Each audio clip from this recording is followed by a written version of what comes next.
28 दिसंबर 1933 को मशहूर टाटा परिवार में जन्मे रतन टाटा किस्मत में महानता लेकर आए थे।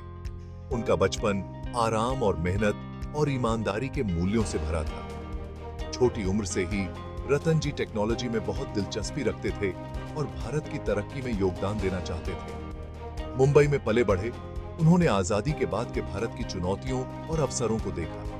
व्यापार के साथ साथ समाज सेवा के लिए टाटा परिवार की प्रतिबद्धता ने उनके दृष्टिकोण को बहुत प्रभावित किया। इन अनुभवों ने उनमें सामाजिक जिम्मेदारी की भावना पैदा की, जो उनके बिजनेस के तरीकों से जुड़ी हुई थी। रतन जी की पढ़ाई कॉर्नेल यूनिवर्सिटी में हुई, जहां उन्होंने 1962 में आर्किटेक्चर में डिग्री हासिल की। उन्होंने अपनी पढ़ाई हार्वर्ड बिजनेस स्कूल से जारी रखी, जहां से 1975 में उन्होंने एमबीए किया। भारत लौटने पर रतन जी टाटा ग्रुप में शामिल हो गए। काम सीखने के लिए सबसे निचले पद से शुरुआत की। उन्होंने टाटा स्टील में अपने करियर की शुरुआत की, जहां उन्होंने मजदूरों के साथ काम किया और बहुमूल्य अनुभव प्राप्त किया। उनके शुरुआती साल सीखने और चुनौतियों का सामना करने के लिए समर्पित थे। ये ऐसे गुण थे जो आगे चलकर उनके बहुत काम आए। 1972 में रतन टाटा टाटा ग्रुप के चेयरमैन बने। उन्हें एक सदी से भी पुरानी विरासत मिली। उनका नजरिया पारंपरिक उद्योगों से आगे था। उन्होंने आईटी, टेलीकम्युनिकेशन और उपभोक्ता वस्तुओं जैसे क्षेत्रों को अपनाया। उनके नेतृत्व में टाटा ग्रुप ने बहुत तरक्की करी, दुनिया भर में फैला और अपने बिजनेस को और बढ़ाया।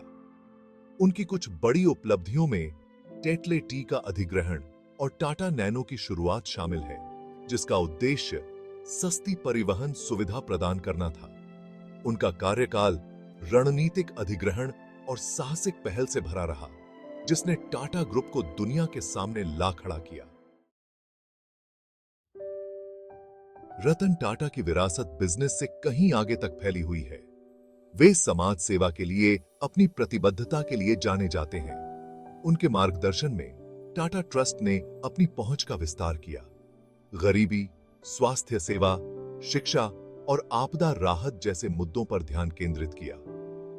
उनके सामाजिक कार्यों से पता चलता है कि उनका मानना है कि व्यवसायों का समाज के प्रति नैतिक दायित्व होता है।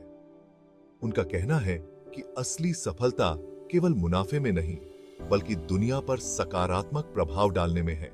उनके नजरिए ने बिजनेस लीडर्स को अपनी जिम्मेदारी के रूप में सामाजिक जिम्मेदारी को अपनाने के लिए प्रेरित किया है। दान पुण्य में उनके योगदान ने उन्हें दुनिया भर में पहचान और प्रशंसा दिलाई है। रतन टाटा के नेतृत्व की खासियत है उनकी विनम्रता, ईमानदारी और लोगों के लिए सम्मान। वह कर्मचारियों और समुदायों के हितों को प्राथमिकता देते हैं, विश्वास और सहयोग के माहौल को बढ़ावा देते हैं। उनका नेतृत्व नैतिक आचरण, पारदर्शिता और उत्कृष्टता के लिए प्रतिबद्धता पर आधारित है। वह लोगों को उत्कृष्टता के लिए प्रयास करने के लिए प्रेरित करते हैं, अटूट ईमानदारी के साथ उदाहरण पेश करते हैं। उनके नेतृत्व ने टाटा ग्रुप की किस्मत को आकार दिया है और भारतीय उद्योग और उसके बाहर अपनी छाप छोड़ी है। उनकी कहानी नए उद्यमियों और अनुभवी बिजनेस लीडर्स सभी के लिए प्रेरणा है। 2012 में रतन टाटा ने दूरदर्शी नेतृत्व और नैतिक व्यवसाय प्रथाओं की विरासत छोड़ते हुए चेयरमैन पद से इस्तीफा दे दिया।